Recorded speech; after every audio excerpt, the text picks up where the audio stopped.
Welcome to Business Television. Show number 31. Wow, 31. Whoa, we passed the 30 level. But that's so nice to see is the growth every week. Yes. And then I think when we talk about business is up and down. Yep. The same with your business show. You get those weeks where you get 25, 27,000 views and then suddenly you get like 19 and you thought, what happened this week? I know. But we keep going. And it's interesting you say that because this week we're going to be talking about relationships because it's the relationships that do keep you going. And we've got our usual guests, John Hughes, Andrew Ford, Helia, Singh, Annemarie all the way from South Africa. It's going to be a great show. Don't go anywhere.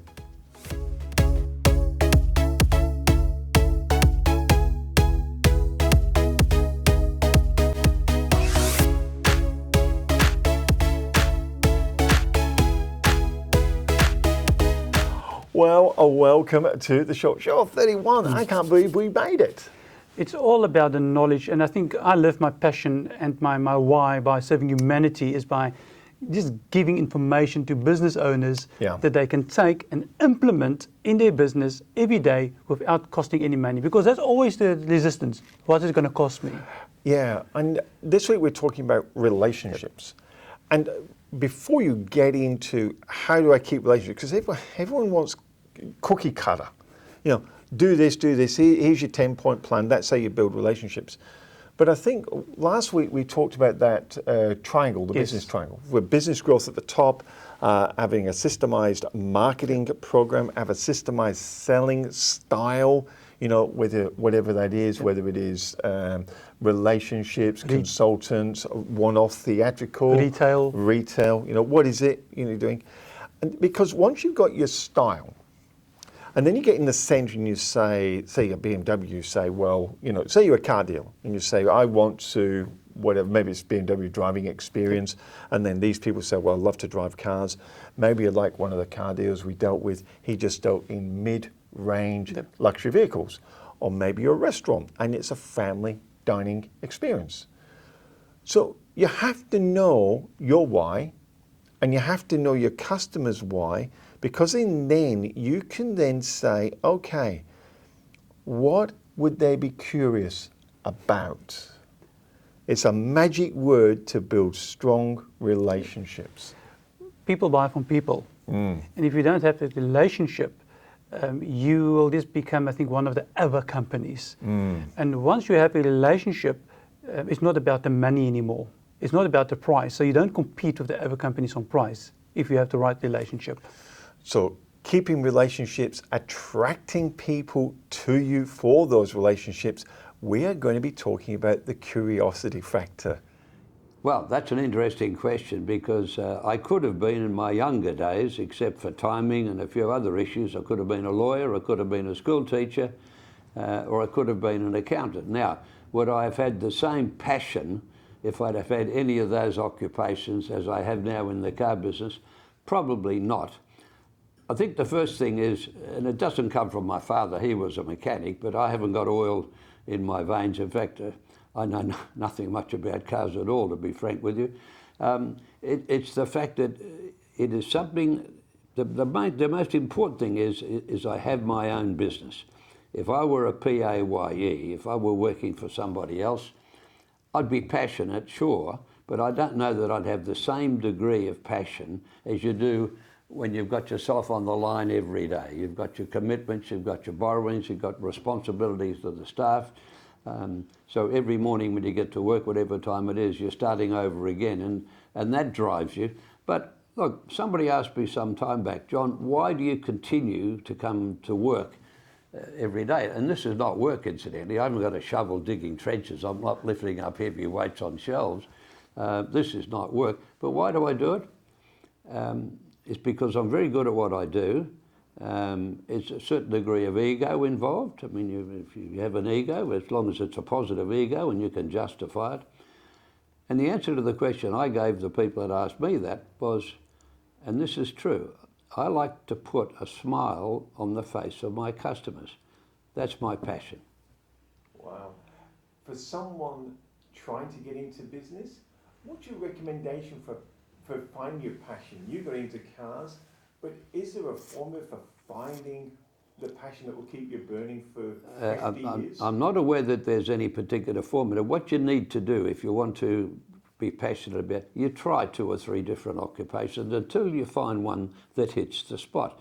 Now, you don't chop and change every 6 months or every 12 months, but there's nothing wrong with trying 2 or 3 different occupations or different areas or industries until you find one that clicks. One would hope that you don't have to go on for too long until you find that passion. John, geez, top car salesman for Hyundai, 8 years in a row, worldwide for number of Hyundai cars sold. But he's got relationships Yes. with a lot of people, and half my friends bought cars from him. And everybody talks so well, about him. Yeah. And the service they get from me, it's because of that relationship. And people are always trying to get to John now because of that curiosity factor. How do you manage to change the car industry, set a whole different standard? You can do the same. And I think when you're looking at relationships, this is where you can start. Okay, what is it they're really interested in? But then start having a look at the curiosity. What would make people curious just to stop by and have a look at you? We know we're not talking about the selling process here. No. We're talking about staying in touch, and those people who may not want your products or service at the moment, just being curious about you. Those people that's in the research phase. Yeah. Why do you stand out? Yeah.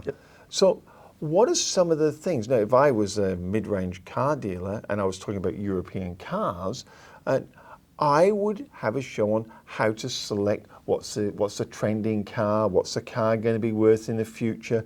Is there any hot cars that no one has identified at the moment, but you're picking as being the next great investment? How do you maintain a luxury car at a cheaper price? Where can you source parts? What work can you do yourself? How to do easy repairs? There's a whole host of things you can be talking about here. But to do that as well, to do the curiosity and build a relationship, technology. How many apps are available? And these days, it doesn't cost you an arm and a leg anymore to build an app. No. So if you have technology on your side, a relationship and a product. Yeah. I saw a restaurant do it one time. I know we've been through COVID, but restaurants are coming back in. And what they said, when you dine with us and you enjoy the meal, you actually get the recipe. Which is really interesting that when they gave you the bill at the end to pay, it was actually stapled to the recipe cards or pinned to the recipe cards. So the meals you'd ordered, people were going there to collect the recipes. I'll do that because I get so bored of some foods we make every week. And I think it just gave fun because it was a family restaurant. And they said, well, even the kids should have a recipe folder. So the kids were covered. So whatever the kids had got, they could go home and attempt to recreate their meal at home. I just added to it. And the relationships they built with people went, this is good. And what it did, it caused people to try different dishes on the menu. Exactly. Because you want to see what else is available. Curious? We here in Cape Town, in Somerset West, there's a little restaurant. They only take one seating, and there's only so many dishes available. Right. And the wife makes it. But the owner, he will come and sit at your table with his glass of wine and chat to you. Wow. So every time we go back to South Africa and we go to Cape Town, I go to Stephanie's place in Somerset West because the experience and the relationship is just amazing. Yeah. So these are some of the things you can start to think of on your curiosity factor that'll bring people to you. And I think you can see this when you talk to, and our next guest, Andrew Ford, 35 years of success. He's got Ford and Doonan Air Conditioning. He's got Express Fitness. Both businesses absolutely doing tremendously well and is great to listen to. But he seems to have also tapped into relationships. Exactly. Enjoy this segment.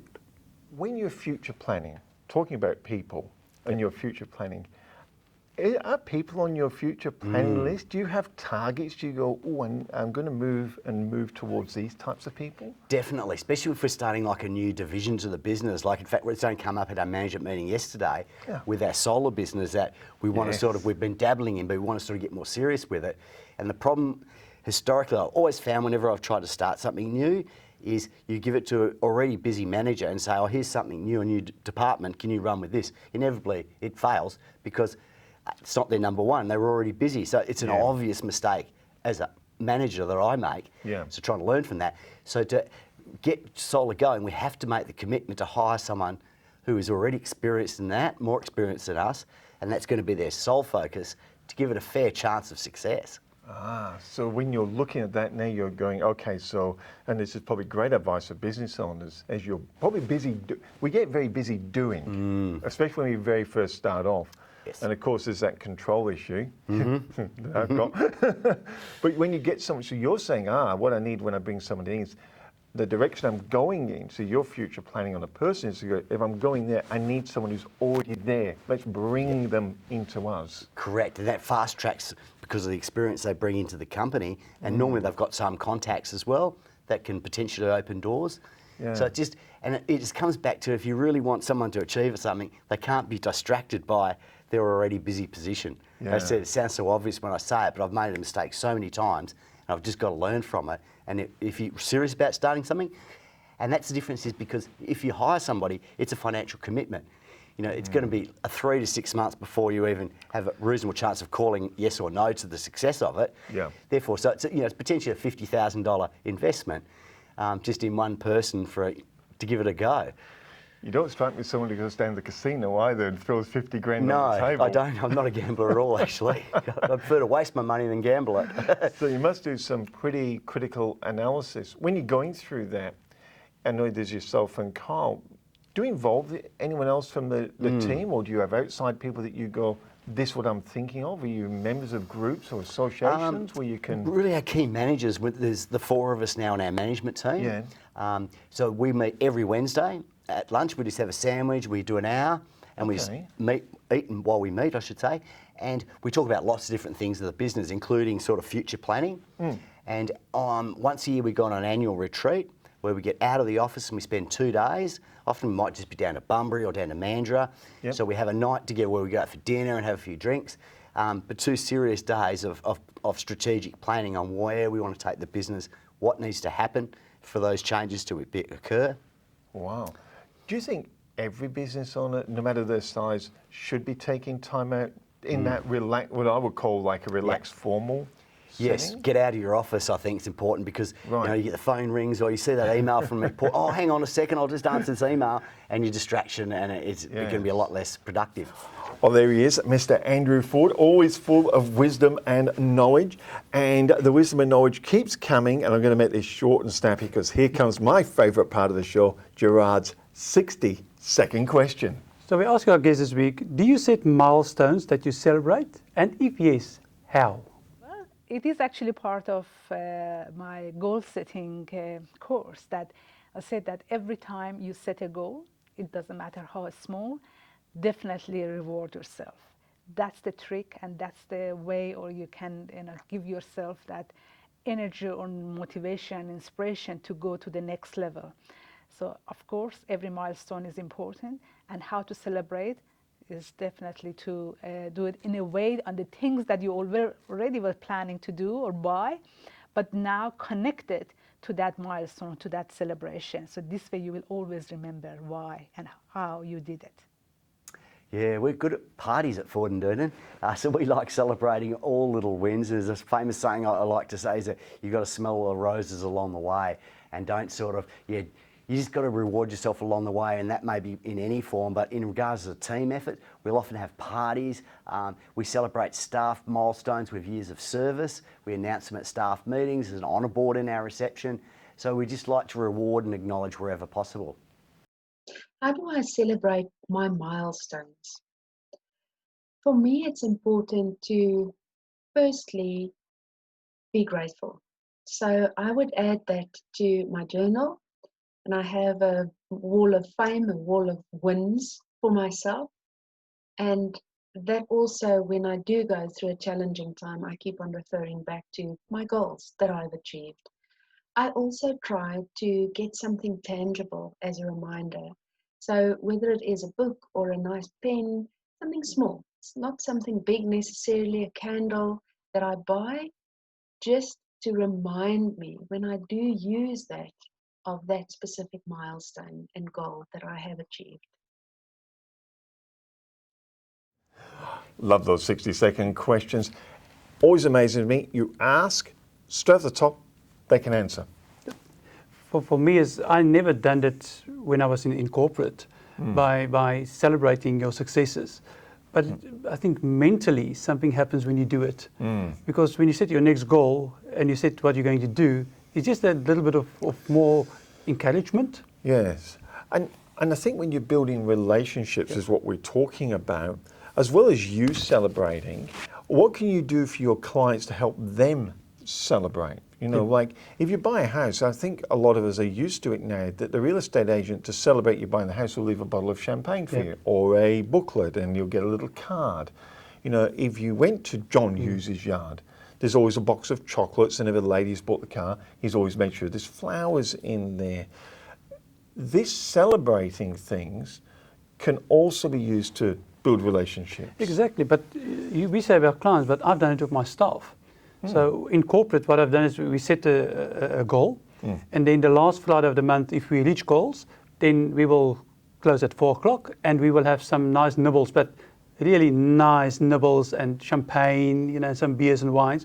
If we didn't reach budget, it will be hot dogs and Coke. So we still celebrated the month, you know, but we didn't reach budget. So what happens in its third, I think the second or third month, on the 25th of the month, the staff will come say, how far are we from budget? And I will tell them. And believe me, they will see that we get budget. But that's a relationship I had with my staff to help me to get there as well.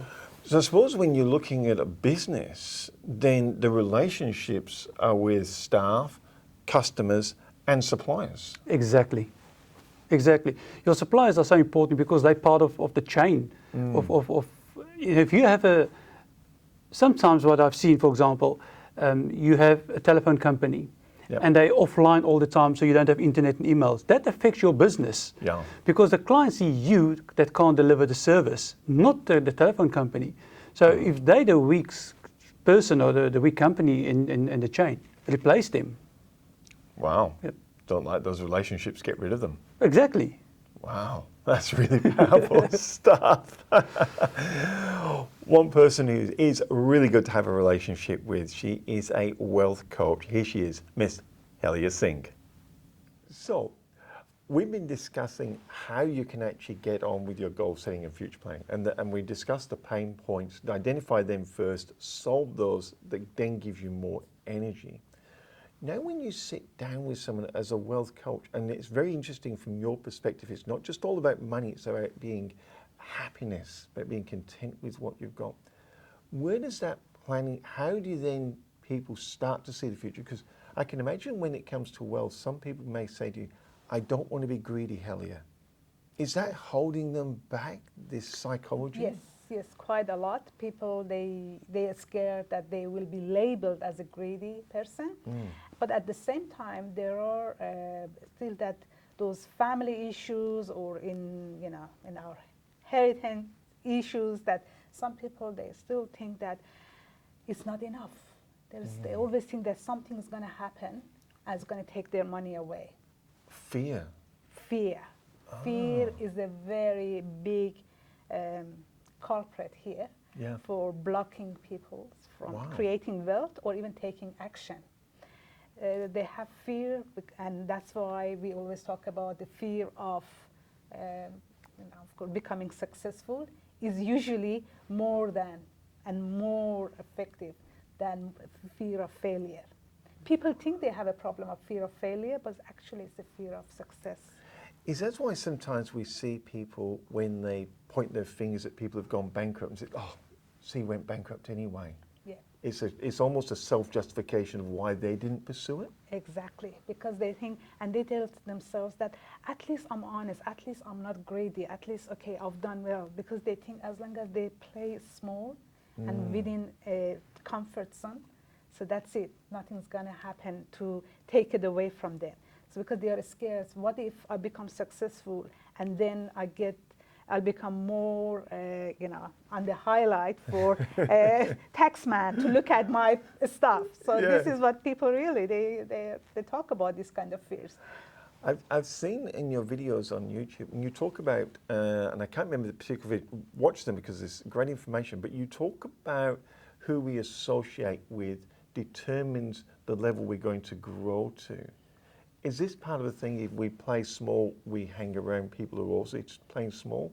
But if we want to play big, then we should start moving in those circles? Oh, spot on, Michael. It's because when we are with the people who are just like us and don't have that much ambitions or things that they want to achieve in life, we feel safe.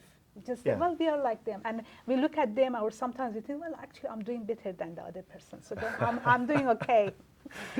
How many times have we done that? Exactly.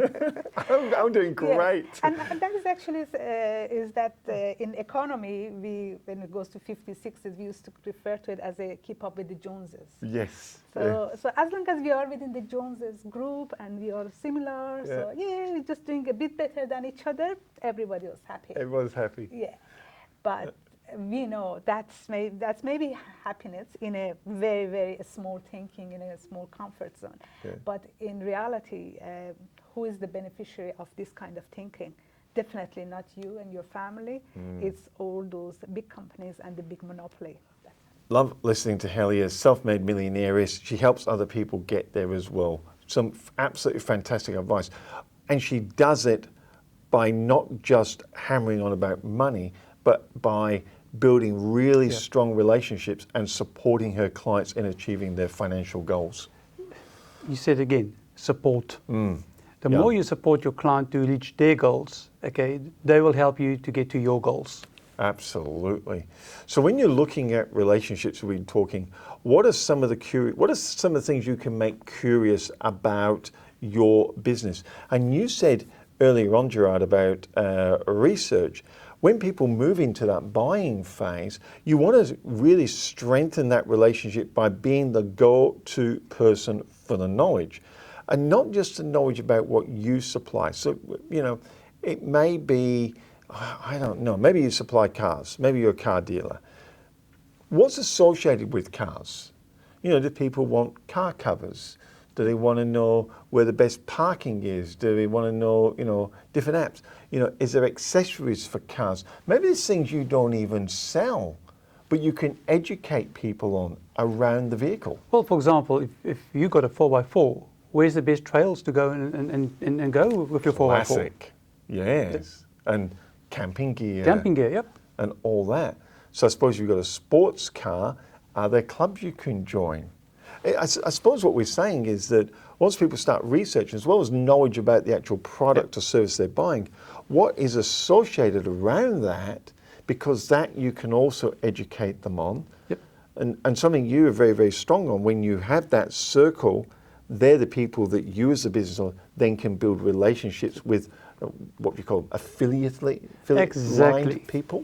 So you didn't even think of maybe joining a club, but because you got a relationship with me, I introduced you. But my relationship is not only now with suppliers, it is with people outside my industry. Yeah, but that can be aligned and give a better experience for your customer. I always believe the best place for you to be is to be a connector. Yes. That people will come to you and say, where do I do my electricals or my car? Where do I get the best tires? Even though they know where to go, they want your advice. Where will I get the best price for tires? So you become a connector for them, and that's the best place for you to be. And I think when you shift your mindset there, is when you shift your business there as well. Agree 100%. And our next guest is all over mindset. Annemarie from South Africa. In the conversations that we had during this last month, the theme was finding the leader within. Last week, more specifically, we had a conversation about your mindset as a leader. You find yourself in a growth mindset or in a fixed mindset. When you make decisions, when you have to handle conflict, when you have difficult conversations, where do you operate from? Do you operate from a growth or a fixed mindset? Do you operate from a place of fear, or do you operate from a place of abundance? We also know that your thinking and your perceptions is pretty much the birthplace of your mindset. When we look at neuroscience and we look at the neuroscience, the applied neuroscience model of the brain having two basic states, the toward state and the away state. As soon as I perceive pain and my brain perceives pain, I'll go into the away state. My actions will be, and we know these terms, fight, flight, freeze, or flock. Flock is a term that got added by the Neuro Leadership Institute in this time of COVID. Fight, flight, freeze, or flock. What also happens is that I am a few IQ points less intelligent. And this has been proven by research. As soon as I find myself in the away state, slightly more emotional in the limbic part of my brain, I am less intelligent. I'm not the best version of myself. Fortunately, I do recover, but for that moment, I'm not my best me. When I sit here, I try and convince others of what I feel. I'm extremely judgmental. I have a lot of assumptions. It's all about me, about the I. I operate from a place of fear and then very often connected to that with a fixed mindset, with a mindset of not seeing opportunities and possibilities, a mindset of limitations, and often from a place of scarcity, because you don't see what's possible and you don't see how challenges can actually add to your own growth. On the other hand, when you operate from a toward state where the brain perceives pleasure, you will open up, you'll trust people, you'll have amazing results, you'll be more innovative, you will be the best version of yourself, and you will make the best decisions that you could possibly make. When you sit here, you trust people and you also listen in order to understand, not just to get that answer ready, you will listen in order to understand. When you sit here, we operate from a place of love and very often closely connected to a growth mindset, a mindset of abundance. When you see options and alternative and possibilities, when you are open-minded in a place of abundance. Where do you sit as a leader? What mindset do you have? What does a growth mindset means to you?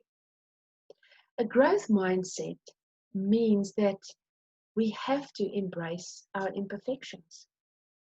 We have to understand that we are not perfect, and we have to be able to live with that. We have to be able to make mistakes and to fail and to move on. Seth Godin wrote this amazing article, and it's called Ship It.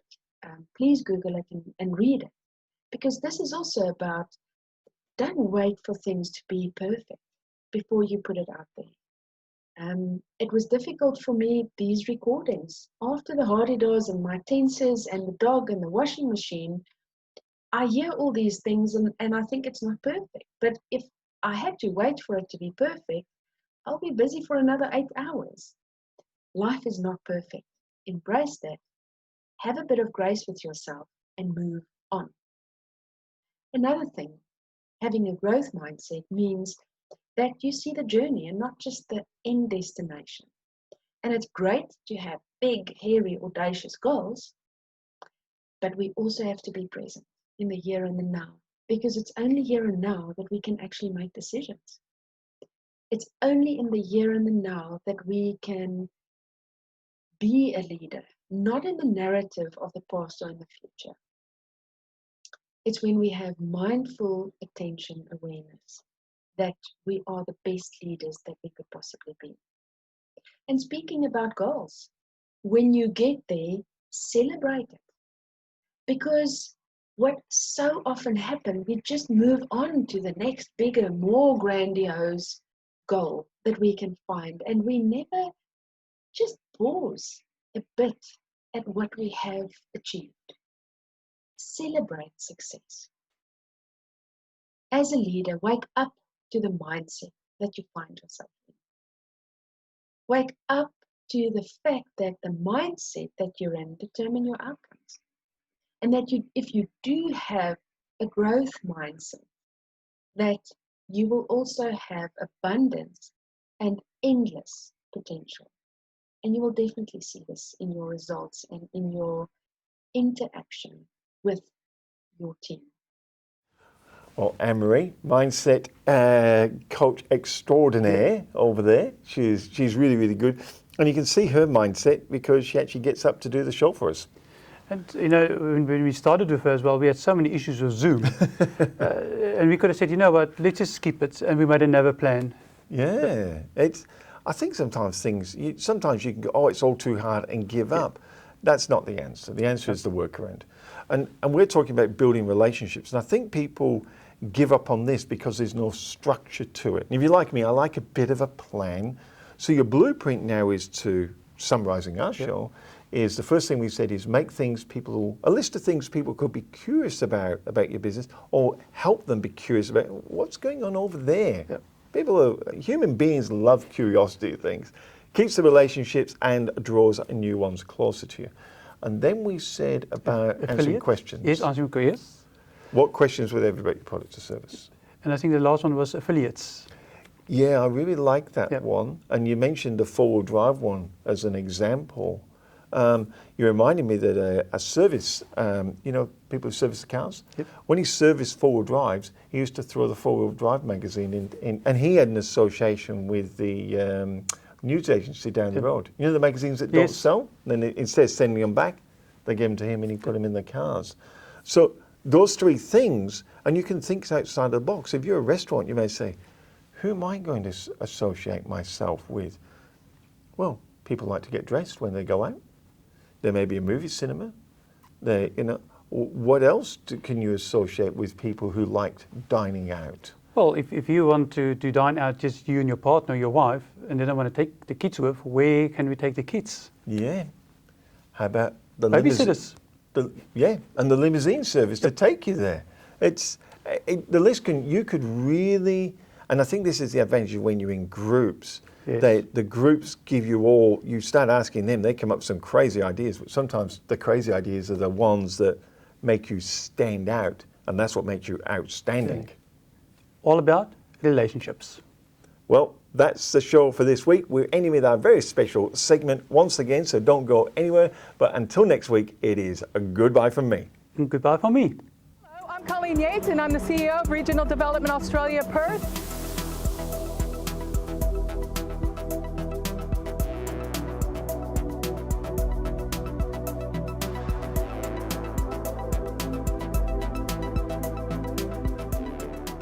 As part of our tour of the Perth Hills, we're now at the Mundaring Arts Centre, which has apparently been here for 40 years. Can you believe that? And we're here to talk to Jenny Hayes, who's the director of this particular centre. And Jenny, you've been here for 16 of those 40 years. Why are people sticking around so long, and what's so special? I think the art centres, the thing that makes it so special is the people. And we have fantastic local artists. I came here as a community arts officer and then was really interested in our education programs and the artists that we represented and how that engaged with the community. And that's kept me here, as well as all of the amazing people who are part of our community. So whether they be the participants in our programs, the artists that we represent, or the audience that comes to see our work. So as part of that 40 years, are a lot of the people who started the Arts Centre, are they still participating? Yes, that's right. Wow. Yeah, so we have life members and we have people who were the volunteers who had the idea initially and decided that we needed an art centre or a regional gallery in the Perth Hills. They had those conversations with the Shire of Mundaring and how that could make that happen.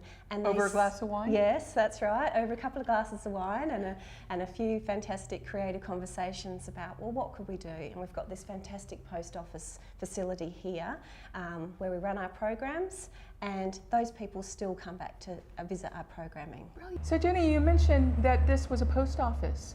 How did it morph from a post office into an art centre? And what does that bring to this particular facility? Well, the Art Centre itself started in a service station, and they tried their very best to make that an incredible space for the community, but then we needed something a bit more, and this space was available as a Shire-owned building, beautiful old heritage space, and it does bring that ambient ambient feel to when you visit the space. Sometimes people can feel a little bit disconnected to the arts because they walk into a sterile space, but people have said, you know, they feel like they're coming home and they can feel relaxed and they can move around the different areas. It's got the old floorboards, but it's also got interesting walls. And when you're hanging an exhibition, rather than it being a box, a sterile white box that galleries can be, it's got little nooks and crannies for people to explore. So are many of these walls the original walls from the post office? Yes, Wow. it continues to keep on growing, and sometimes that theme about it being the post office, you know, comes back into the artwork that the artists make. One of our artists, Peter Daly, who's been in the area for many, many years and part of the Art Centre for many years, recently created a work for our 40th anniversary, and all of these walls were patterned with stamps of the old post office boxes. Oh, wow. And he did an interactive electronic piece with a young emerging artist. So it was that sort of story of the young working with the old and us working on a new work from our history. So that's cyclical. 200 artists. Are they all local? We have about 85% from the Perth Yes. Hills, and then we expand into the eastern region where there's artists, you know, from Midland as far as Ellenbrook. But there's also, it's all West Australian handmade, but there's Fremantle artists and artists that come from further out as well. So there's a nice diversity of different mediums. That's fantastic. So with the type of arts that you know, obviously you've got paintings, you've got pottery, you've got woodwork, you know, there's quite an amazing blend of different art styles in here. So tell me a little bit about some of the artists that you have on display. So with some of our local artists, so there's local potters like our ceramic artists from Glen Forest and also Helia. A lot of them dig clay from our local environment, Wow. create it and fire it in their own studios. And in the Perth Hills each year, you know, we come alive with our open artist studios. This year there were about 50 artists represented in the local area, and people could visit their studios around, which is fantastic. And I know Kalamunda also has a complimentary one. So people really get to see the artists working in their own environment, see that the works that they create. So we like to be, you know, the one-stop shop where they can see the great diversity of those art forms, whether it be textiles, ceramics, jewellery, paintings, and our exhibition spaces also provide the opportunity for that with the exhibitions changing every month. So we've got the Gallery 1 space, and that's a program to make sure that there's young emerging artists, professional artists, different community shows. We've recently had our Icon project, so once a year around about October, we run a project where lots of community collaborators come together on a set theme, and that way, like this year it was called What on Earth, which was all botanical, so a subject that's close to lots of people's hearts with our beautiful natural environment and wildflowers. And that saw, you know, over 40 partnerships with different groups which spoke of the environment and spoke of our history. And Susie Vickery had an exhibition in Gallery 1 which attracted record crowds. It was really interactive and explored a part of our WA history that hadn't been really highlighted before with the French botanical exploration and documentation of our botanical species. And because it was so popular, we're talking to a few partners to see if that can tour regionally. So sometimes with our exhibitions in the space, when they become, you know, really popular and they've got a thematic story to tell which will have a broad appeal to audiences, we often will develop those into touring shows with Art on the Move, so they can go out to regional communities and, you know, continue that story. So one theme that we're getting in our little tour of the Perth Hills is that with the community, the environment is really important, and you've made mention about that. You know, so can you tell me a little bit more about that? Well, I think it's really important for a community centre because we are community arts driven with a big public program of workshops and working with schools, is that we do reflect what's important to our community and what's special about our community. If you look at the difference between this space and a Fremantle space, it's really significant, you know, our heritage trails, our national parks, our beautiful waterfalls and watering holes, you know. There's a strong connection to water throughout the Shire with the Seaway O'Connor, with the weir. So to reflect those stories that are within our community. Obviously, the artists are attracted to them, but our audiences are too. They're not going to come here and want to learn about our shipping history. You know, they'll go to Fremantle. Yeah. So it's really important that when people come to this space, it reflects what they know or want to know about, you know, the surroundings. You know, with our wonderful sculpture park that we have down the road, the sculptures within that park reflect parts of that history. And again, the Art Centre and our exhibitions often reflect that. The exhibition we have on at the moment, which is a ceramic show, looks about the fragility of our environment, and the artists are trying to talk about how we can nurture and rebuild and protect. And that certainly is a recurring theme with a lot of the works that we have. We have an annual environment art project for primary schools, and that's shown in Gallery 2. So often that space will be used in a bit more of a community space where people can come and do workshops, but also it's not as formal as the Gallery 1 space. So where we have fine artists working in here, often community artists will work in residence. And in this instance, we have 980 primary school students with their amazing environmental artworks, which will then be transformed into banners for the city's town centre. So in terms of Indigenous artists up here, do you have quite a few Indigenous artists? We don't have a lot of Indigenous artists that live locally. There are a few that we have you know, ongoing relationships with, whether they be through the public artworks that we create, whether it would be in an advisory capacity, but certainly we've got the secondary venue down in Midland, and there's a higher population of Indigenous artists who we work with down in the Midland area. Fantastic. And so do you run workshops? Yes. Yeah. Yep, So- through both venues. Oh, fantastic. And how are they taken up? Do you have a lot of people that show up for those? Oh, absolutely. I don't know the statistics off the top of my head, but I think it was about 4,000 to 5,000 people took part in just the workshop program last year. And then when we have our icon projects, there's huge open days as well. So there's the bookable workshops where you work one-on-one with usually groups of 10, with a visual artist. But then there's open days where we would have a number of community groups, artists, displays, activities, performances that people come to. And those open days, the one in Mundaring recently attracted just over 2,500 people to that one day. So if anyone in the city wanted to maybe come up and take a workshop or you know, take a look at things, where do they go and who do they speak to? Well, they can sign up to our newsletter, which is an electronic MailChimp, so that they get all the regular updates, Facebook, Instagram, you know, the normal social media platforms.